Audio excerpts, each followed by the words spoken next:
Hi, and welcome to Filmmakers Compass Podcast, a show where we talk about movies and, well, more movies. I'm D-Man, joined by CP. How you doing today, man? I'm good, dude. How are you? Well, I'm excited to share my thoughts on the new Black Panther Wakanda Forever movie. Which I still have So, not seen. oh, man. So, how do you feel about D-Man spoiling Wakanda Forever? I think that's kind of fair because I'm pretty sure that 2 episodes ago I spoiled Black Adam for you. So I guess this is Yeah. just getting back at what I have coming to me. This is called karma. Payback's a bitch. And anyway, yes. But I was prepared. Oh, Black Panther. Nice. Holding up the action figure for those that are listening. CP always comes prepared. Well, that is, we'll go ahead and start this episode off with a big kind of spoiler alert. We are going to talk a little bit of Black Panther, and I don't think there's any way I can do it without spoiling it. So I don't trust myself, and I get to edit this. So okay. First things first, are we actually going to get into shout outs? Oh yeah, I'm not going to jump into the black. Okay, I was like, did we just skip over your favorite part of the episode, dude? I'm just saying, like, hey, we'll timestamp it in the description so you can skip ahead after the discussion on Black Panther. But once we get into it, there will be spoilers. So if you haven't seen it yet, and you totally plan on seeing it. Obviously, I'm not a fan of getting the movies that I want to see spoiled. So this is a little early. This movie just came out, just released, and just excited to talk about it. And then hopefully, if you have seen it, get everybody's feedback on it. So as CP mentioned, though, before we jump into that discussion, we do have shout outs. So CP, first shout out on this episode is actually an RIP to Kevin Conroy, the voice of Batman from the animated series, the video games, and so many iterations. I mean, I've even watched the YouTube videos where he reads all the like movie Dark Knight scripts. lines and stuff. Yeah, it's amazing. He was incredible in that specific role, and obviously that's what he's known for. But unfortunately, during this last week, he passed. So we just wanted to give an RIP and to all of the fans out there and everybody listening. I mean, we did get a few responses because, we shared a post and just wanted to say, yeah, we're with you guys, man. He will be missed. Kevin Conroy was the best Batman. I'm still convinced of it, and I'm so bummed that he's gone. I know. It's, and then, you're reading the tributes and everything from like Mark Hamill to all the people who have worked with them. And it was a great outpouring of support. It's always weird, though, when people do pass, all these kind words can come out after they're gone. Sometimes you're like, man, just like it'd be great if that outpouring of love, was when you were still there. But hey, such is life. That's how it goes. So you just hope you leave something behind that everybody will miss. Yeah. And he definitely did. So next up on our shout outs is actually a perspective said, Klaus is currently my favorite Christmas movie these days. So I love it. That actually is a fantastic movie, and that's on my list to watch this year, as I mentioned last week. But yes, that is actually like a really cool movie. Just surprisingly better than I thought. So anyway, he also said about Dooku, agreed. I think they redeemed his backstory with the Tales of the Jedi episode. So we already kind of hit on that, but yeah, I totally agree with you there, man. I think that, as a character, he didn't get explored a lot in the Attack of the Clones and Revenge of the Sith, the actual trilogy movies. In some ways, it almost felt like he was a stand-in for what would have been a much more compelling Darth Maul. So for them to actually flesh out that backstory in a meaningful way is really cool. And it's so weird too, because Count Dooku, I mean, when did Attack of the Clones come out? 2002? Yes. Revenge of the Sith? He got killed on screen in 2005. It's been almost like, what is that? 17 years? Yeah, like that's crazy. Wait, is that 17? Yes. Yeah. Oh. Yes. My bad. Fast math sometimes throws me off my game. So, yeah, you don't want me engineering in the field. Shout out to Matt Helson. Shout out to our resident engineer. So Next up is a shout out to Ivor, who jumped in and said Netflix might be good to have if you like international movies series. I came across a list of codes that allowed a user to access other countries' Netflix a couple of years ago, but there probably is not any subs, so you'd be limited to whatever languages you could speak. That's actually interesting because we did not touch on when we got into our conversation on Netflix that it is different in different countries. The like movies that they don't have here, they might have the license to internationally. In addition to, like Ivor said, having other foreign films in those markets. So that is something that's in terms of what we were getting at. We were having a conversation about ads and a new ad supported tier, but even when you think about, I think we kind of dove into like at what point I think the way I phrased it was like, does Netflix become like the bargain bin? Mm-hmm. I think when you especially when you go internationally, there's still such a huge opportunity because not all of these other streaming services are in those markets.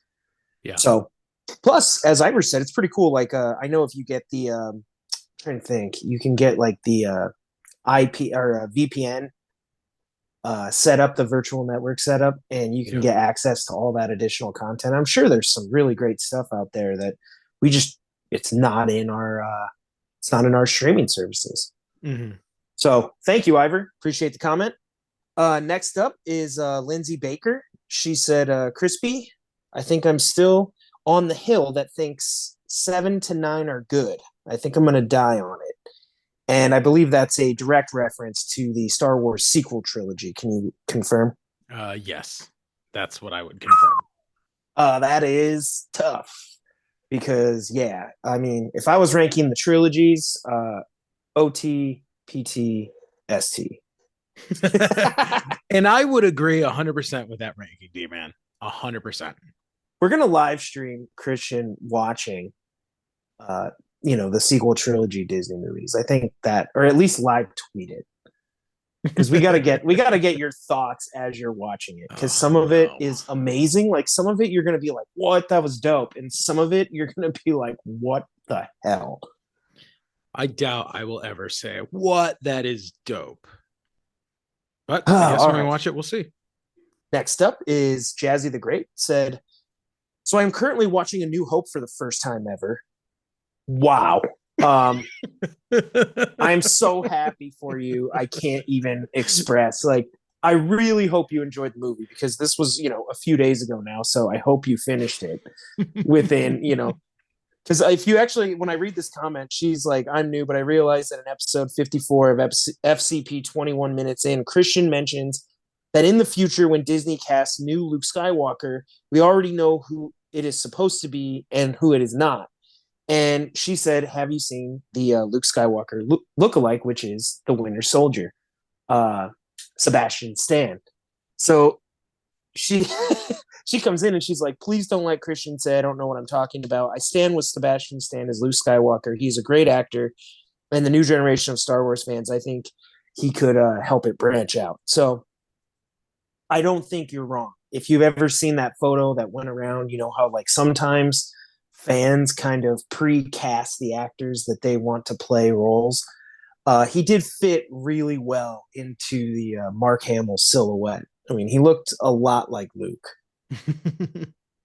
So, but more importantly, I just hope you enjoyed A New Hope, because that movie is just amazing. That is man's favorite movie of all time. It is. I mean, now I kind of want to stop recording and go watch it, but I'll control myself. Maybe later tonight I'll put on A New Hope, because wow, it's just getting me so excited. All right, and then finally, just want to give a big shout out to Brandon. So happy birthday, Brandon! It is his birthday, and I know he's going through some stuff down in Florida, but Brandon, we love you, man, and hope you had a great birthday weekend. Happy birthday, Brandon. Did you have any shout outs on this episode? Shout out Ryan Weinzettel, chimed in about he was actually one of the first people to respond when we were talking about Netflix. He actually said he axed the Netflix thing a while back, and he said he uses all the ad supported freebie streaming services for the most part. And he said that's good enough for him. So thank you, Ryan, for answering our question that we posed in the last episode. Yeah, Winezettel, love the comment. And I also saw that you shared with us that you guys got some snow this weekend. So uh, enjoy. Well, I don't know. Enjoy the snow. I don't know if he likes the snow. I was gonna say, I mean, maybe Winezettel hates the snow, but if you don't, man, enjoy it. So, Fair enough. all right. Well, here we go. Spoiler time. So this is we'll timestamp it, but essentially, like, if you haven't seen Black Panther, Wakanda Forever, this is your moment to skip ahead, and we'll wrap up the episode over on the other side of this discussion. So, spoiler alert. Here we go. Now, before we get started in my thoughts, what are your kind of expectations based on the trailer and what you've heard, CP? I mean, were your expectations high going into it? Well, no. And unfortunately, for me, that's just because of the fact that, unfortunately, the man who embodied Black Panther so well is not going to be in the film. And as soon as Chadwick Boseman passed, I think we kind of knew that this movie was going to have a lot to live up to. And so for me, I was like, you're going to have to really pull off some kind of miracle to make a Black Panther movie without Black Panther. So that was the first thing. Now, watching the trailer, I was kind of intrigued. I like the concept of bringing in Namor. It looked like the vibe I was getting is, are we uncovering this past within Black Panther, which is something the first film kind of dealt with, right? The past that we know versus the past that actually happened, kind of the same thing that Thor dealt with in Ragnarok. And I thought that was a really interesting concept if we went down that road in terms of Wakanda, right? The Wakanda we know versus some sort of darker history of Wakanda. I was interested in that. Obviously, the trailers lead us on to who is going to be taking up the mantle of Black Panther. And there was a lot of stuff kind of on the internet about maybe it's Killmonger, maybe it's Shuri, maybe it's Umbaga. Like, who is it? Who's the new Black Panther? So, well, I'm going to answer that question, and we're going to get into so much more. But so I did see the movie. I actually went on premiere night on Thursday night, and it was a lot of fun. I love going to the premieres, and Marvel is, there's always Marvel movies coming out, except for the pandemic. But generally, for like the last decade, there's always Marvel movies on the horizon. So I actually thought Wakanda Forever was a solid entry for the MCU, but I felt it was a little bit more middle of the pack. I would not say it was better than Black Panther 1. And part of the reasoning for that is, I think, honestly, a couple of the actors have their moments in this movie, but generally no one commands the screen the way Chadwick Boseman and Michael B. Jordan did in the first one. Mm-hmm. And they really dominate. Yeah. They put out some great performances, and while, like I said, there are a few really good moments in here, it just didn't carry over for the entirety of the film. So, but I thought the things they do well, it was actually a great tribute to Chadwick Boseman. So obviously, if for anybody that's curious as to what actually happened to T'Challa in world in the MCU, he did contract either a virus or a disease, and it killed him essentially before Shuri could recreate the heart-shaped herb, which she believed would have been able to save him, but we'll never know. Maybe it could, right? Okay. But ultimately, similar to the actor passing, that's kind of how it went down. And they kind of just played it out that way. They didn't really do anything else with his character. So, like, obviously, you could have done a number of things, right? He could have been in the movie, like murdered in his sleep or killed in some epic battle off screen that there were repercussions for. But in this case, they kind of just let him pass. And the movie actually thematically does deal with grief. So I thought that stuff actually worked pretty good. It felt pretty powerful. Obviously, there is a sense that they're mourning the actor as well as the character. Now, does Chadwick Boseman actually appear in any way in like a flashback? So they did do a Marvel tribute with the logo at the beginning, the same way I think they did for Stan Lee. Okay. So, but in movie, it's in the trailer actually. There is a Like mural. portrait on like on like this, or a mural on like the side of a building that is his face, but that's really the extent that his presence is, physically shown on Okay. film. Okay. There's not really any flashbacks or anything deliberately to the previous movie or his time in the MCU. So, but like I said, the theme of the movie, like one of the themes of the movie, is dealing with grief, and I thought that worked. One of the things that stood out to me though was, and listeners, if you saw this movie, I kind of want to get your opinion on this, but I thought the first third of the movie was like visually way too dark. Um, in my opinion, it really was the way it was filmed. Like, they're on a riverbed at night. They're on a bridge at night. They're on a boat in the Atlantic Ocean at night. Like a lot of the stuff, you could not see it very well. So Hmm. part of that might, I mean, I don't want to just say that's all on the filmmakers. That could have been, uh, specific to the screen I saw it on or the theater I was at. I don't know. But for whatever reason, the way I saw the movie, it was really dark and hard to see. So that was a little off-putting.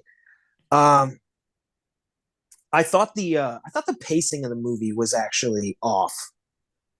They don't really account for any time jumps, and like some of the stuff that happens, it's like you have one scene that takes, minutes, and then things jump, but there's almost no acknowledgement of any time jumps or anything. It's just kind of like, yeah, we're here. Like time passed, but literally like no acknowledgement. It's literally, it feels like the scene is happening like 5 minutes after the last scene, but really it's been a while. Hmm.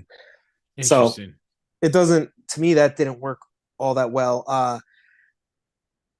The score, it's hard to, as a sequel, to come up with music that can kind of top the iconic original music. I'm looking at you, Empire Strikes Back, but John Williams is amazing.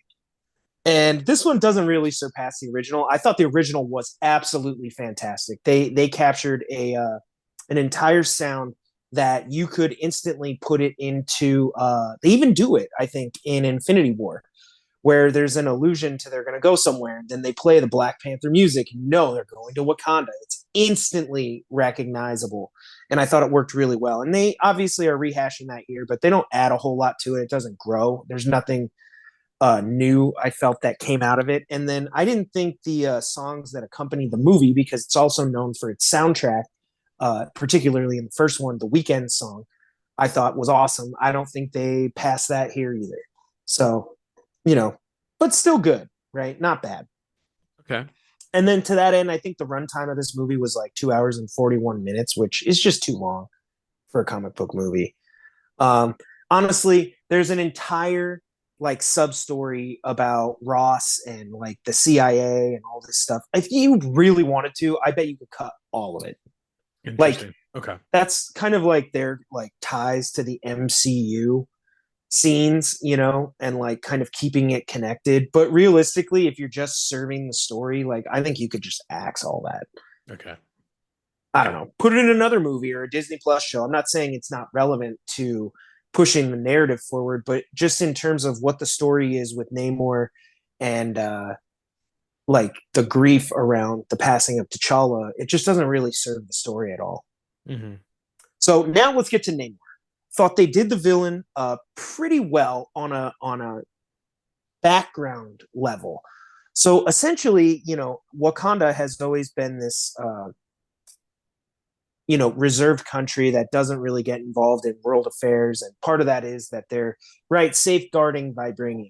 Vibranium is another factor in this story, which essentially when the comic that landed in on Earth and delivered vibranium to Wakanda, part of it broke off and fell in the Atlantic Ocean, and those people, it grew into the herbs and they drank it, they got powers, and then they live in the sea.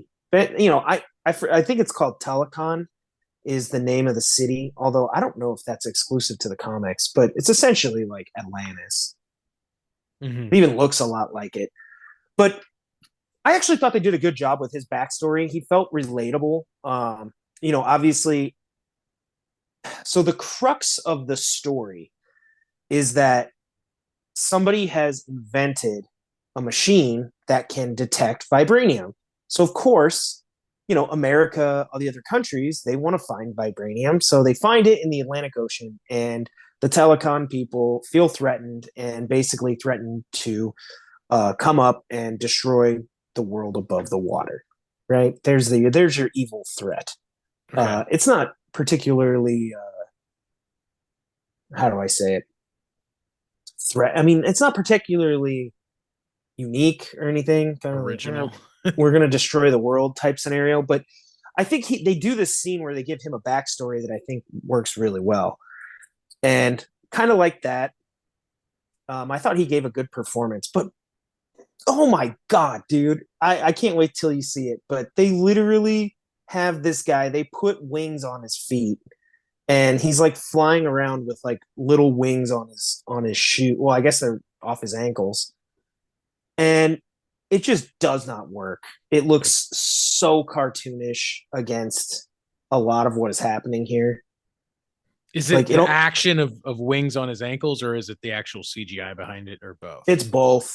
Ooh, I mean, Marvel. if we got to get into the CGI, I mean, the CGI, in my opinion, is not great here. There is a lot that stands out to me. Like Marvel's known now as having shots with actors, and they have kind of a blurred out background behind them, but they're known for their. It's like this. You're in like Wakanda. It's like this huge city, and yet the background feels flat. Mm, Like it just doesn't feel like there's real depth here. And that's a speaking bummer. to that, even like Wakanda itself, like it doesn't feel like they give Wakanda the proper scale, in my opinion. Like it doesn't feel like a country. It feels Mm, like, I don't know, I guess more like a tribe mm, than like a country, because mm, there just doesn't seem to be a lot of like people. hmm. And then even at one point, like this is what I was talking about with the pacing. Like they obviously they're facing Namor, so he breaks into Wakanda, which is crazy because Wakanda literally like held off, you know, uh Thanos's men and Yeah, everybody. yeah, yeah, Like, yeah, yeah. apparently they just like sneak under the water. You're like, get out of here. Yeah, I heard there's And something where they send whales up the freshwater river, and I was like, yeah, well, not I only that, don't think that they happens, actually right? sneak in like two or three times. So it was like, Oh I wow, mean, this is Wakanda. You guys have vibranium and all this shit. Like you would think all you'd, this technology. You think you'd like someone would put like a Google Nest Cam over there or something? yeah, like safeguard against this stuff, but whatever. Well, anyway, yeah, it's just like they end up flooding like Wakanda, and they move a lot of the buildings and stuff up to like Umbaku's like snow area. Mm-hmm. But it doesn't feel right. I mean, do you know how long that would take? They make it look like they like packed up a house. And like I know they have like incredible equipment and all this stuff, but I was like, "Oh, come on. You guys can just like pick up a city." Like, I don't know. That just seems ridiculous to me. Okay. But anyway, here's the last thing I wanted to get into. And this was, again, something that I didn't really care for, even though a lot of people online actually seem to have loved it. And that is the appearance of Riri Williams as Ironheart. So I didn't really care for it. She had a bit of a, what do they call it? Like a Mary Sue vibe. She's, Mm-hmm. like a genius, and essentially like invents her own Iron Man armor, which is like fine. Like Stark Tech is out there, but like she's like, oh, I've never flown it before, and then flies it great, right?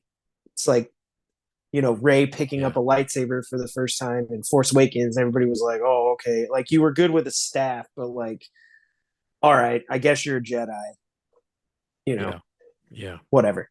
Well, anyway, yeah. So, but more than that, I thought she provided the actual actress did a good job of providing comic relief, but I just did not feel that they gave the character any depth or real backstory. Um, the closest they come is they acknowledge that like her father has passed and he left her this car, and like kind of fits into the theme of like losing people and grieving. But other than that, like they don't really give her. So anyway, when I said that somebody invented a machine that can find vibranium, It was her. She's in college, and her professor said that she couldn't do it, and she basically was like, "I just did it to prove them wrong." Well, anyway, Namor wants her dead, so the basic plot is that like Namor's coming after her to kill her because apparently, like this is where things go off the rails, right? Apparently, he's like, "Oh, if we kill her, like they won't be able to find vibranium." I'm like, the thing's already freaking built. Yeah. It's already done. You don't think anybody can like undo it and figure out how it works? Like, I don't know. Because the implication is like, oh, well, she knows. I'm like, yeah, she personally built the damn thing. No, like you need like a manufacturing plant, or even like Stark has like his fabricator or something. I was like, dude, she's just like working out of a dorm room. I'm like, there's no way she physically built that, but whatever. Um, but essentially, she becomes America Chavez from Doctor Strange Multiverse of Madness. Like Wanda's trying to get uh America Chavez. She wants to use her powers. Namor wants to destroy her powers, but she essentially serves the exact same plot purpose. And like what really sucks to me is that I feel like as a character, it does not need to be Ironheart. Like you could just replace her. You don't go to a dorm room, you go to a lab. It could be a scientist. They could have comic relief. And then instead of getting the Ironheart suit, you could have just put him in one of the new Wakandan suits. And then that person could fly around. Like she literally, other than just being like a character introduction, does not actually add anything to the overall narrative. Interesting. I Interesting. just didn't care for it. It felt like a wasted opportunity. It seems like if you're going to bring somebody in, they got to at least have like, even, you go back to like Civil War, and Tony Stark goes and gets Spider-Man, right? I mean, at least Spider-Man has unique powers in a Civil War. He's at least fun to be a part of it. But like Ironheart is like a lesser version of Iron Man. And like there's nothing unique about it. So it's Yeah. like, and then she has no connection to Iron Man, at Yeah. least as of this film. Maybe she does, and maybe that'll be explored later, but whatever. And then, okay, lastly, I don't know if you have seen this, but it is absolutely stunning how bad her like Mark II suit looks when she fights in the fights with the Wakandans against Namor. I mean, it is I have like not seen it. awful. I mean, I might even like right now in this podcast when I edit it, I might just flash the photo because it is not great. Wow. Really? Marvel, Yeah, what's it's going like on? it's literally. I mean, online it's being compared to like a Power Ranger suit, but generally speaking, like it doesn't look. I don't know, good. I really didn't like it. Like, Hmm. and then Okay. oh my god, dude, there's just so many things that happen in this movie that are absolutely stunningly like stupid. Like so, okay, Namor wants to kill Riri Williams because apparently she's the only one who will be able to find vibranium. But whatever, that seems ridiculous on its at face value because there's already been a finder that's been made. Well, anyway, when he finally finds her, he takes her prisoner. I Hmm. mean, murder her. I mean, I like. Well, so What's the point of all this? one of the things I did hear that happened is Namor does kill Angela Bassett's character. Yes, Queen of Wakanda, who actually Angela Bassett gives, she probably gives the best performance in the Well, and movie. that's what I heard. One of the Her and problems Shuri is were she is the very person good. who has all the presence in the film, and so when she leaves. But then he says after my understanding is he kills her, and then he says, "I'm going to come back in 10 days." Yeah, it's like, but why? Like It's like, you have why wait 10 days, bro? everybody. No, they don't even have at this point because literally, like Black Panther doesn't show up like until 2/3 of the way through the movie. Like they do not even have Black Panther yet. Like he could literally just like wipe out Wakanda. Instead, he's like, "Oh, I'll come back," So and you're like, bad "What? writing, bad writing. Why? Why would you? Why would you even attack Wakanda? Like, why did you even come here if you weren't gonna like finish it off? You came here to send a message. I mean, don't send a message. Kill me. Like Yeah, this is yeah. this is like why. And then okay, so then finally, like Shuri ends up. She travels down to Talakan, Atlantis, and she's like negotiating with Namor. Doesn't go well. And anyway, she brings something back with her that, from that part of the asteroid that landed, she's able to recreate the heart-shaped herb, and she drinks the stuff and becomes the Black Panther, right?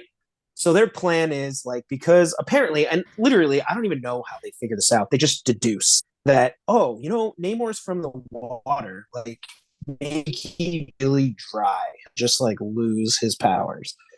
So anyway, to draw him out before the apparent, like, whatever, 10 days are up, they're like, oh, you know what we should do?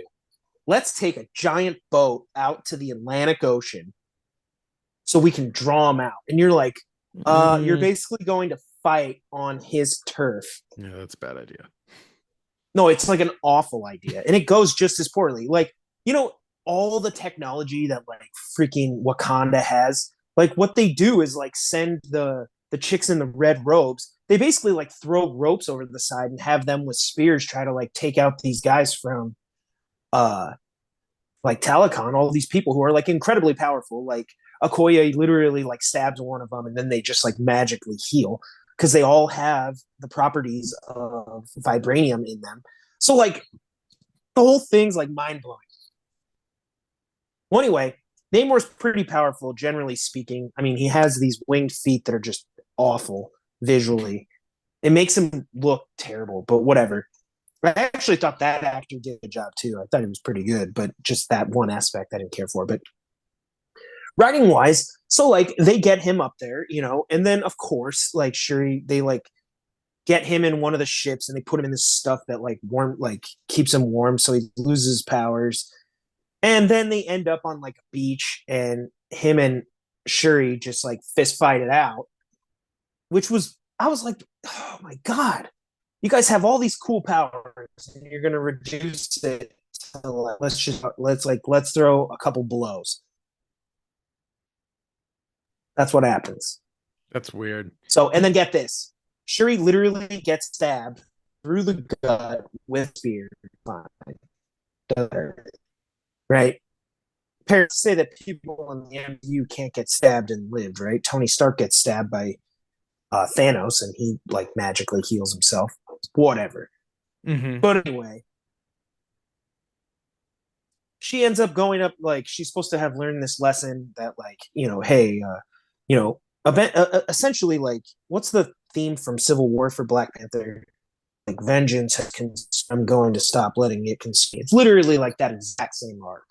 So like at the end, she lets Namor live, right? And then they basically like come back to the big ship as the two sides are still fighting each other. Like they couldn't even send a like audio signal and be like, hey, cut it out. But whatever. And then they just like agree to a truce. And it was like, if you freaking people had just talked about this, like why did we have to like go through all this? Why did so many people have to die for us to just have a truce? What the hell? Yeah. That seems weird to me. Yeah. Basically that. All right. So yeah, parts of it were pretty tough. They based on that, I don't really want to go see the movie. I hope I didn't, a bit of that was a little rambling, but I don't know. It's just, it was a movie that I had really high hopes for, I had heard good things. But here's my final thoughts on Wakanda Forever. And this is where I want to get your input. Just like almost every other project in Phase 4, it does not push the MCU forward at all and basically has nothing to do with anything. Like, did you see Eternals? No, I only watch good movies. Well, okay. Well, anyway, in Eternals, literally a celestial comes out of Earth and gets frozen like midway up in one of the oceans. Like there's literally like a celestial like sticking out of Earth. And everybody was assuming that, oh, who would know about that better than anyone than Namor? And no, he has nothing to do with any of that. It doesn't even matter. It's literally never been acknowledged in the MCU timeline. Like, so just like, I mean, basically Phase 4, like my guess is realistically, you could skip the whole thing, and by the time you get to phase 5, it really won't even matter. Fair enough. So that said, I enjoyed a lot of the movies from phase 4. I mean, I love Marvel. It's not that the movies aren't good in their own right, but just in terms of the overall, like, hey, back in the day, like if you watched Winter Soldier and then you got to Age of Ultron, or sorry, if you skipped Winter Soldier and got to Age of Ultron, you'd be like, well, where's Shield? You're like, well, that's a whole story. Like what happened in the movies affected what happened later. It's kind of a big deal. And they just don't even, I don't think there's anything in any of these movies. Like, I mean, Thor, you could literally skip Thor. Is Ant-Man and Wasp the first movie in phase 4? Phase 5. No, no, no, no, no. That's Oh, yeah, maybe it is. No, because that's before Endgame. oh, you're right. Okay, you're right. That's before Endgame. Yeah. So that's, I mean, I don't know. That's kind of how I felt about it. I gave it, a solid 6 out of 10. I was definitely entertained. Like, I didn't hate the movie or anything. I don't think it was Marvel's best work. And like I said, I thought the tribute to Chadwick Boseman and T'Challa works really well. I think the theme of dealing with grief works really well. They kind of go for this whole. It's a rehash of Black Panther 1, but like kind of these two groups of people versus like colonials. The Western world wants to take over their vibranium and stuff. But I think too, it's worth acknowledging. I don't know if you see it this way, but I do think that Black Panther 1 deals a lot with like fathers and sons and legacy and what gets passed on. Oh, And I absolutely. feel like that's like a universal theme that like transcends cultures, transcends families, all deal with that. And it can be different for each individual, but even culturally, like we deal with that. And I didn't think they had a theme in this one quite as powerful. And the reason for that is because I think the theme of vengeance for Shuri, who does become Black Panther, was a little bit of a retread of what she's basically doing the same arc that T'Challa went through when his dad died. Well, now her brother died. She's doing that same arc. It felt a little Mhm. repetitive, and it's well done. I'm not arguing that it's not. I actually thought it was handled really well.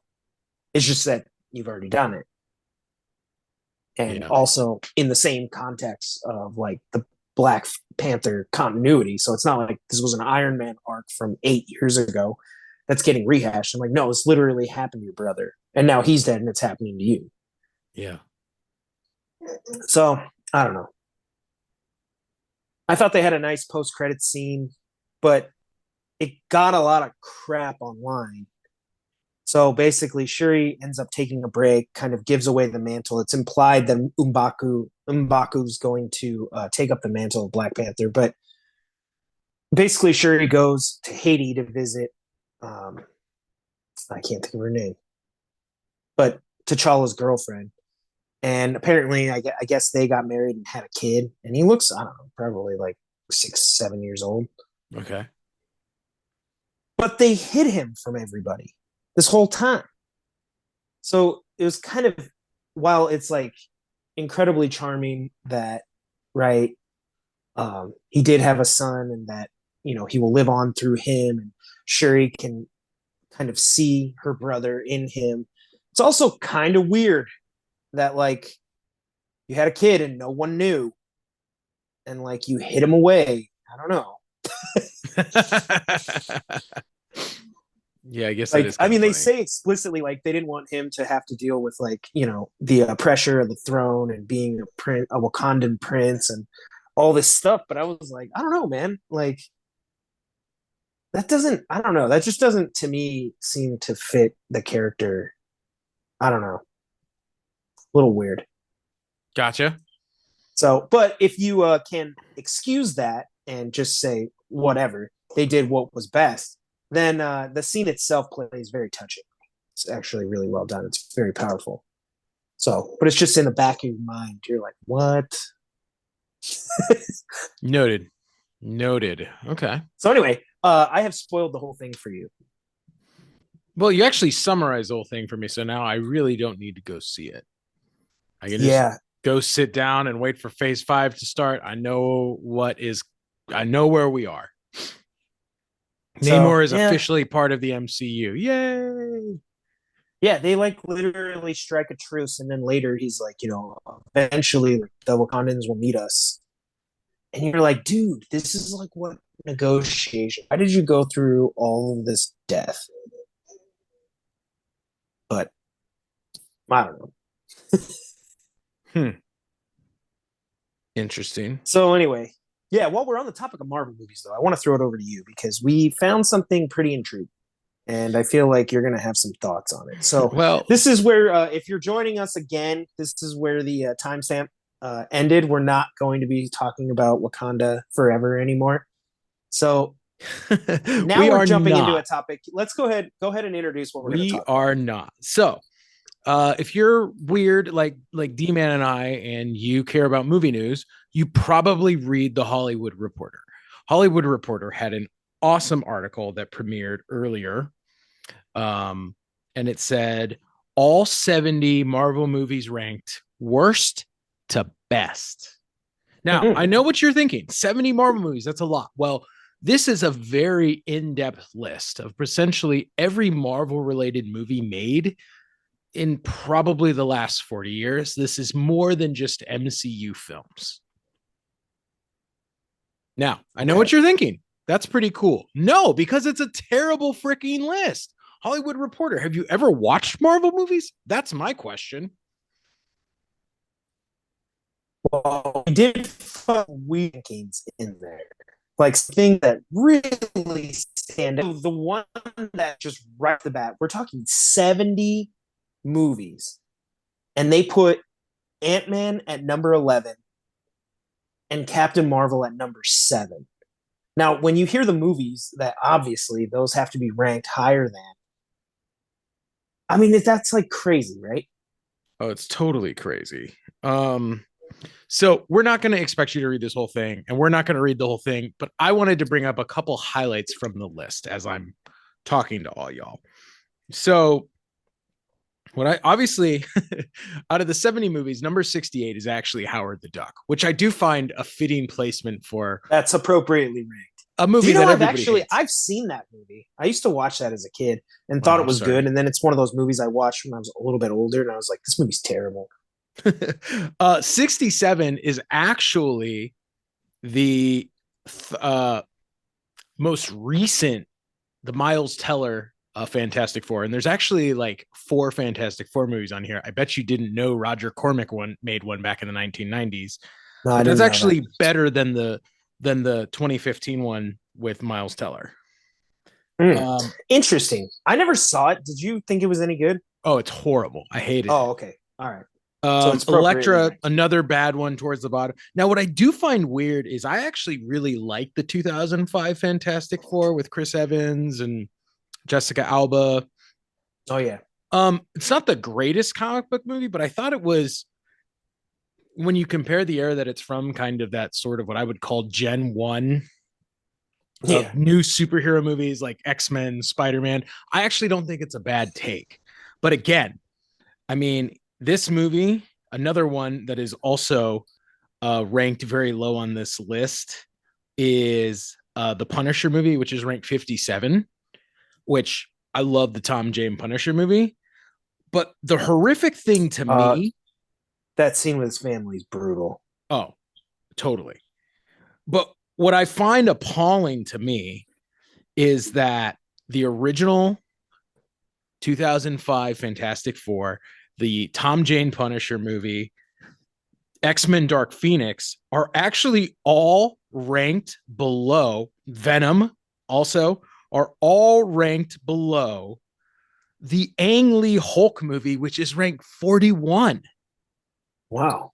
That I Ang Lee haven't Hulk seen that movie. in years. Oh my, but it's horrible. It's probably one of the worst comic book movies I've ever seen in my entire life.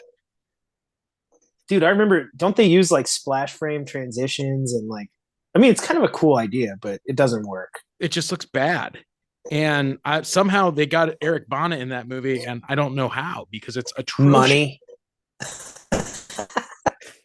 Oh, that's hilarious. So as we go forward through the list, another one that I thought was ranked really weird: X-Men First Class is ranked 37th. I mean, I consider that There's probably just like no way. the third or fourth best X-Men movie. I would like that's a top 20 for sure. I was gonna say that's top Avengers 20. Avengers Endgame 36. Yeah, there's just no way. I mean, that's obviously everyone's gonna have their. That is like an incredibly emotional ride. I mean, I would assume for most people that ends up in the top 10, but it's, I mean, clearly a top 20. Okay, this is what I would consider another top 20 movie, the original Thor, the Kenneth Branagh Thor movie. And the scary thing is that's ranked Ooh, I don't 35th, know. but Eternals is ranked 34. Is Eternals better actually than the So first Thor movie? I think Eternals and Thor combined are not better than Endgame. I mean, I would agree. Is Eternals better than Thor? That's the question that I asked you. No, I don't know. I mean, say what you will about the original Thor, but it has some charm. I think that's exactly what's missing from Eternals. A So little bit of 30 charm. so 33 is actually Spider-Man Homecoming. Okay. I Personally, like I that think one a lot. That'd probably be in my 20s.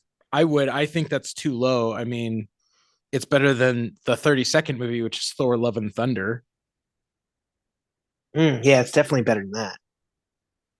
I mean, I Um, liked Thor: Love and Thunder. I thought it was fun, but I know the internet doesn't agree with me on that. well, I will tell you this: Spider-Man: Homecoming is probably better than Iron Man 2, which is ranked 28th. I don't know. I really like Iron Man too. Well, check this one out. This one blows my mind because I think this is probably a top 5 when you're ranking all Marvel movies. X-Men: Days of Future Past, number 27. Wow, it's not even a top 20. I mean, that might be in my all-time Marvel top 5 for I real. think it's amazing. I mean, it's one of my favorites. Um, the Amazing Spider-Man, the first Andrew Garfield one, is actually ranked higher than Spider-Man Mm, Homecoming, which I think those two should definitely be swapped. yeah. Um, Thor Ragnarok is ranked number 25. Wow, that might That's probably be top my 5 for favorite. me. Yeah, that might be like my favorite Marvel. Yeah. Again, Spider-Man No Way Home is 24. And that's an awesome movie. I'm just higher. Like I get everybody has their own opinion on like, hey, you know, this is just my favorite, but it's just objectively better than some of Well, these other movies. I think what I'm getting at is what blows me away is that the highest ranked of the Tom Holland Spider movies is actually Spider-Man Far From Home, which is ranked 22nd. And I think, in my opinion, that's the worst of And I his three think that's movies. usually considered right. That's usually considered the worst one. And Yeah. not that it's bad. It's just that if you have to rank No Way Home, Homecoming, and Far From Home, uh, well, that's probably how you rank it. But Yeah. Right. No, you're right. That's the way you'd rank yeah, it. So another interesting thing is so they have Deadpool at 21, but they have Deadpool 2 at 20. And I think most people would agree that the first Deadpool is superior to the sequel. I mean, both are funny, both are good, but I think Deadpool 1 tops Deadpool 2. yeah, I have That's to me. agree with you there. Um, That's weird. They're ranked next to each other. yeah, it is. What else is weird is number 17th on their list is actually Big Hero 6, which to my knowledge is not a Marvel movie. Well, I think it is technically, but yeah, not what people associate with Marvel. Ant-Man and the Wasp, which I think is probably one of the worst MCU movies ever made, is at 15, and that blows my mind. Like when Civil, Endgame is at what 36, and they're yeah, like Ant-Man and the Wasp is that high. You're like, what? Civil War is 14. I mean, Civil War is a top 10 for me for sure. Yeah, Civil War was really good. Logan is 12. I mean, how do you make a list of Marvel movies and not put Logan in the top 10? Blows my mind. I think Um, most fans would, but I will say that, like, hey, from a personal taste, like maybe if you were never into the X-Men, I mean, I think objectively Logan is a good movie, but maybe if you just weren't into it, but it seems but appropriately I mean, like as a high. cinematically as a movie, I think it's got to be one of the best movies on the list. So Ant-Man is number 11, just on the cusp. It's But better than Logan. number 10 is Doctor Strange. Is Doctor Strange better than Logan? Is Doctor No. Strange better than Into the Spider-Verse? I mean, there's so many movies here that I'm Where's just Into the Spider-Verse? that I actually passed it on the way up. I didn't mention it. It's 13. I mean, I know for a So lot of people that's top five, So we're at but the top 10. I'll just read the whole top 10 for everybody so that they know. So Doctor Strange is number 10. The original X-Men from 2000 is number that's a 9. good. I like X-Men. It's not, I mean, it's good. I It's not definitely, the best X-Men movie, I'll tell you no. that. But X2 is number 8. And I think the case could be made that that's one of the best X-Men movies. No, and like, but the thing is, there's such a gap between X2 and X-Men that Mm-hmm. to have them next to each other on the list, you're like, yo, you can fill that gap with other movies. No, I mean, if you're going to put two X-Men movies back to back in the top 10, it should be X2 and Days of Future Past. Mm-hmm. Number 7, Captain Marvel. Yeah, that's crazy. Number 6, the original Tobey Maguire Spider-Man movie. I think that Fair warrants enough. top 10. I don't know if number 6. Fair enough. Number Yeah. 5, Captain America Winter Soldier. I love Winter Soldier, but I think Civil War is better than Winter Soldier. I do like Winter Soldier a lot. It has some of the coolest action sequences. Number 4, OG Iron Man. I think that probably deserves a top 10 spot for what it, I mean, Yeah, I it like OG Iron Man. number 3, Black Panther. Number Yep. 2, original or not the original Spider-Man 2 with Tobey Maguire. I mean, this first, I think that a case could be made that that's number 1 in my mind. I still consider that to be one of the best superhero movies ever made. Wait, before Um, you say number one, did you say number six? yeah, What was it? Spider-Man, the original Spider-Man, And what was five? Captain America, Winter Soldier. Okay, got you. Okay, 4 was my Iron bad. Man, 3 was Black Panther, 2 was Spider-Man 2, and 1. Spider-Man 2 is amazing. Oh, I mean, totally. Number 1, The Avengers from 2012. I could see where it would get there. I mean, I mean, it's I love the Avengers. I don't have a problem. I mean, it's definitely a top 10 for me. My question is this list in terms of quality of the movie, cinematic, like impact of the movie? You can make a case it doesn't deserve to be number 1. It probably deserves to be definitely top 5. I mean, its cinematic impact is enormous. I mean, what Marvel accomplished with that movie, um, it just cannot be understated. Now, granted, like you said, I mean, if you just judge the actual movie on its own merits, maybe you get a different end result. But I mean, the Avengers changed comic book movies. I mean, it's just it'll never be the same. Yeah. So there were some movies we didn't mention in here. Obviously, they had the Blade films, they had the Venom movies, Morbius. Um, Now, I did going through the list find one Marvel movie that they did not list. And that's the 19, I think it's 89 Nick Fury night. It's the early 90s. I lied. Nick Fury and Okay. Agents of Shield. And it was a TV movie, but at the same time, there's a couple of movies on this list that they consider like the old school 80s Punisher, the Fantastic Four movie. There's like a 1990 Captain America movie. And all these movies were like direct to video. So I'm like, if you're going to go that low, then you should include the Nick Fury movie, if nothing else other than the fact that it had David Hasselhoff as Nick Fury. The Hoff. The Hoff. Wow. All right.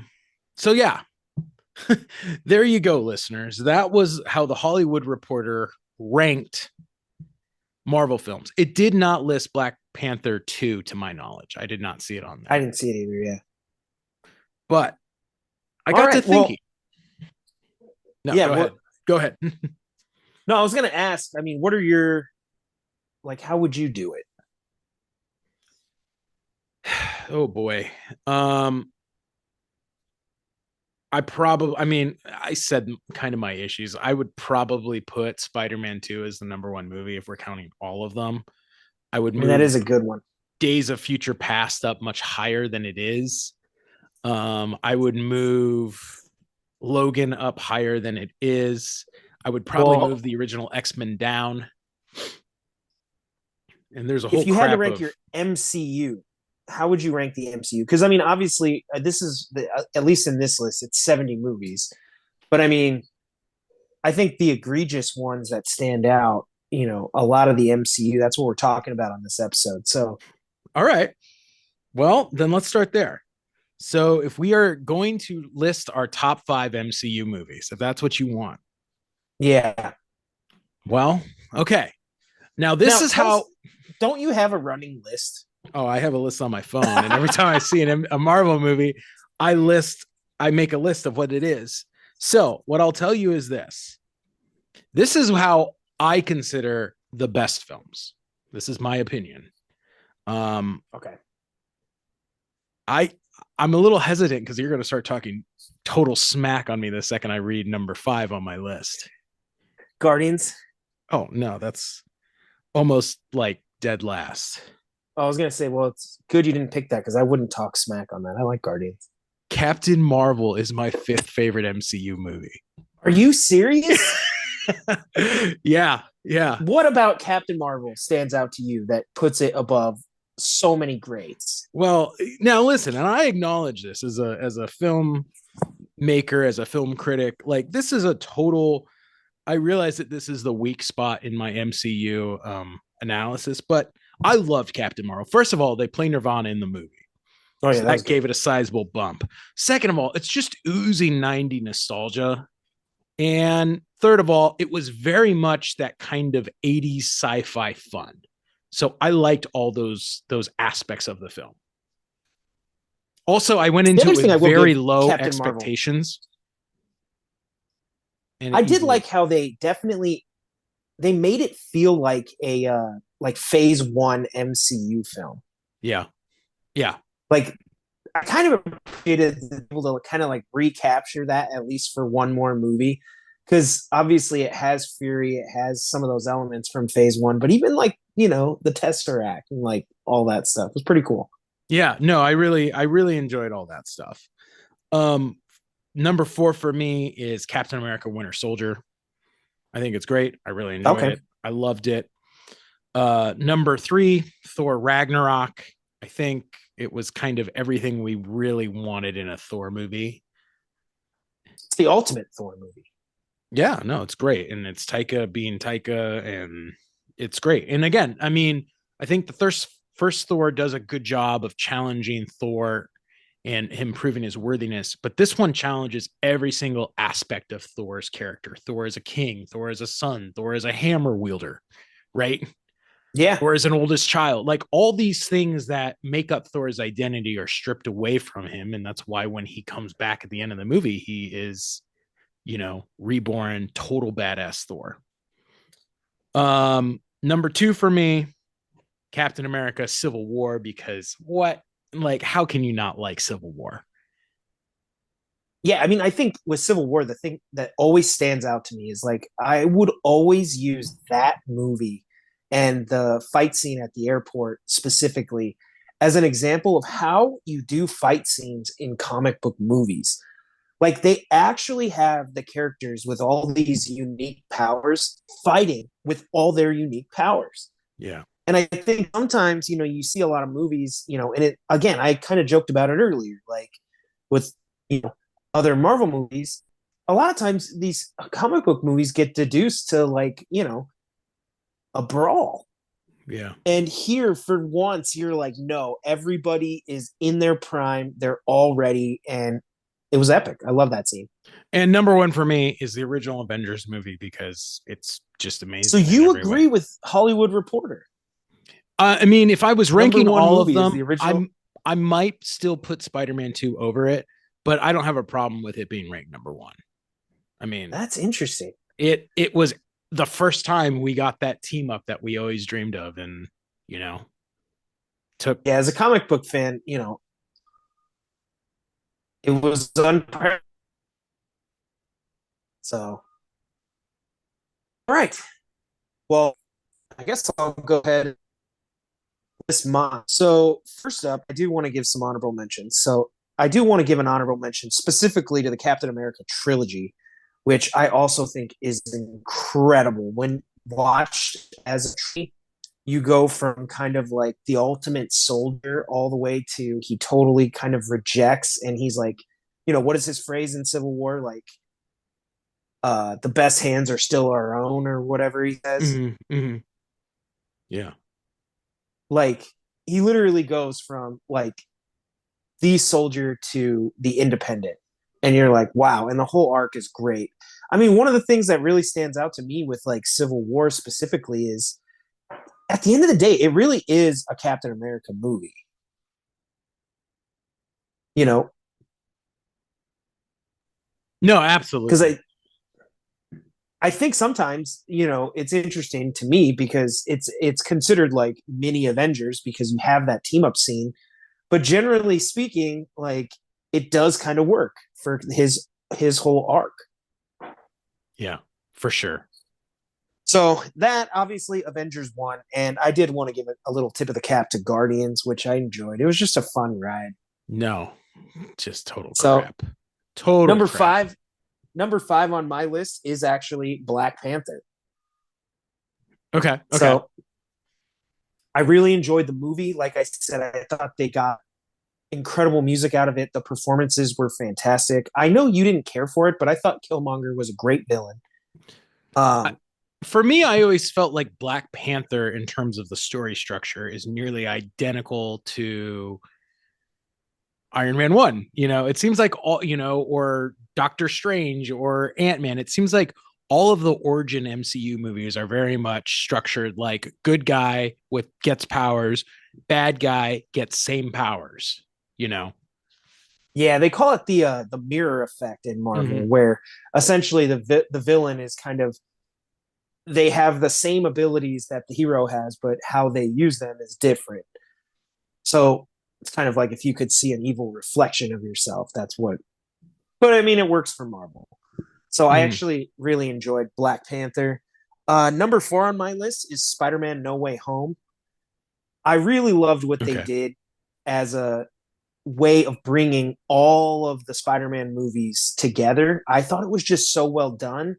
I loved that they did kind of mess with our expectations a little bit, but we got Spider-Man Prime by the end.